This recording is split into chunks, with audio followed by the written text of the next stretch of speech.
Hey guys, welcome back to Bright Night Tech. My name is Berto and today we are working on my 3D printed Kane mask from the WWE. Now I'm a huge old school wrestling fan, so I am very excited to work on this. It's something I've always wanted to do.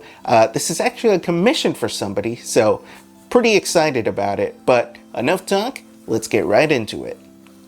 Alright, to start off, I got this file from Makerworld from user The Render Layer. This is a very nice file. It's probably the best one that I've found. And yeah, go check it out.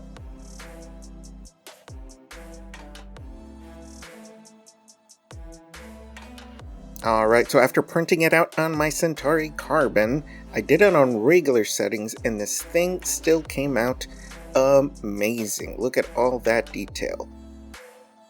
Alright, went ahead and took off all those supports, and yeah, I'm very happy with the way this printed out. Like, I don't really have to do much. So what we're gonna do, we are gonna do the wood filler, but because this thing has so much detail, has like little ripples that make it look like leather and like kind of fleshy looking.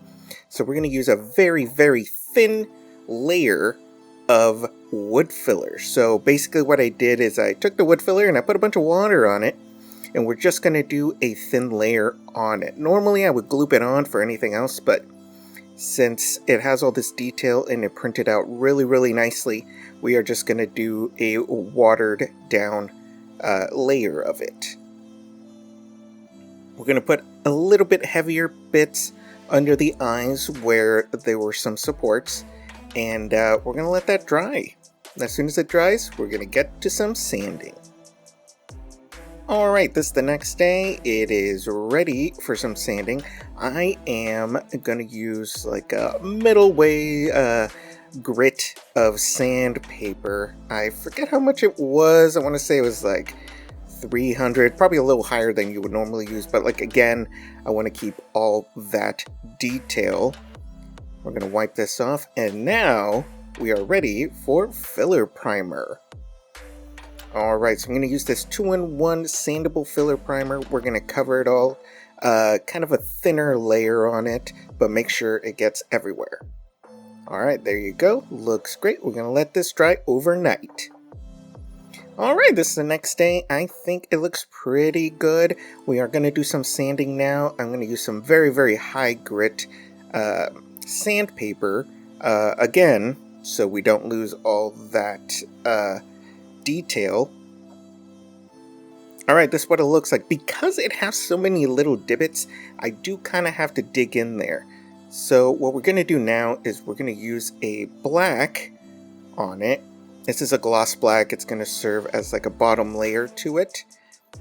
So you see I didn't really put it on super thick on there, but because it's just going to be like a lower layer. Alright, here I went ahead and sanded it down a little bit.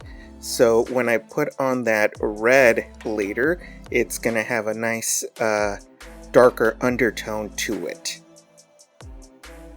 So yeah, looks pretty good. And again, it helps with the sanding to make it look smooth. So I'm going to use this satin red, and as you can see through it.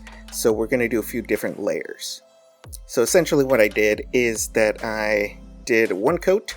I used my heat gun to dry it out, and then rinse and repeat until I got to as dark as I want to get it. This was a satin finish, but for some reason it did kind of get on there a little shinier than I normally would like it. But that's okay. We can finish that with a clear coat. And now we are going to go ahead and tape off the stripes, because the version we're doing is black mask with red stripes instead of red mask with black stripes. So I went ahead and taped this off. It looks pretty good. And now we are going to do the black on it. And for the black, we are actually going to do a flat black. Now, when you use this paint, normally it comes on pretty thin, and you have to do multiple coats of it. So I'm going to spray some on here. You can see the red through, which is fine, because it's going to give that slight red undertone for this. So we're going to go ahead and spray it, and then I'm going to do my heat gun, and then we are just going to keep repeating. Alright, looks great. You can see that it is a flat finish there. We're going to go ahead and take off some of this tape to reveal the red, just like that. Beautiful. Now we still do need to do the finish on this, so it is like one texture. So because it's a flat black, the satin was supposed to come out a little flatter than that, but that's okay. And we're going to use like a chalk clear coat. Alright, so this is the back for the strap. So I had a bunch of different versions. This was way too small for all the straps to go on there. And then I did a flat one, but it was still too small, so I made it bigger. And this one looked good in terms of size, but way too thick. That is very chunky. That wasn't going to work. So then I did another one, and I made it thinner. And for a while, this was going to be it. But then I wanted to make sure it was a little thinner and rounder. So went ahead and did it again, slightly bigger, but it's rounded out. And we are just going to paint this black. And this is where we're going to strap on the rest of the helmet. Alright, so I got these tools for this leather buttons that we're going to put on here. So I bought some leather strap. And then I'll show you how this works for one side of it. It's very simple. If you've done any kind of crafting, you've most likely done something like this. So it comes with a tool where first you make the hole.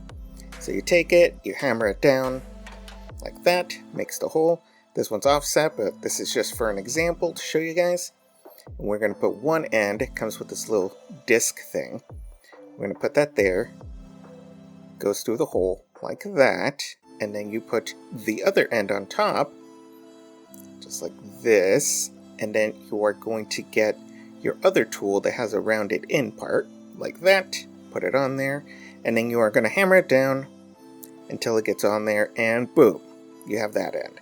And essentially you do the same thing with the other end. Okay, so I went ahead and did all 6 straps here.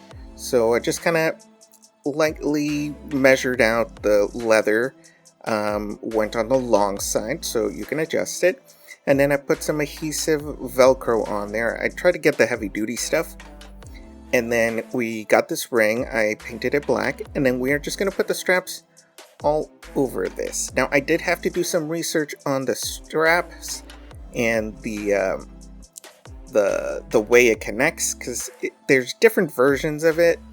This was just the simplest one, so that's why I made this little disc. Looks good. There were some other ones that were a little more complicated, but for what we're using it today, I think this is perfect enough. It's simple, easy to use, and yeah, why complicate it when that works? Alright. Okay, and then a final little touch is the little chin strap. I'm going to use this piece of elastic. I almost left it out, but I think it's a nice little detail that kind of finishes the whole look. So we're going to go ahead and hot glue this, and nothing else to do but the glamour shots.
And there you have it.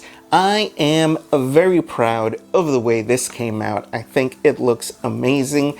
The straps were a little bit of a research project, try to figure out something that worked really well, but I think it looks great. This is actually going to a local tattoo artist. I'll put his info below in case you are in the city that I live in, and definitely go check him out. But let me know what else I should work on, and thanks for watching. If you have any questions, go ahead and put in the comments below. Don't forget to subscribe and hit that bell button for notifications, and we will see you next time.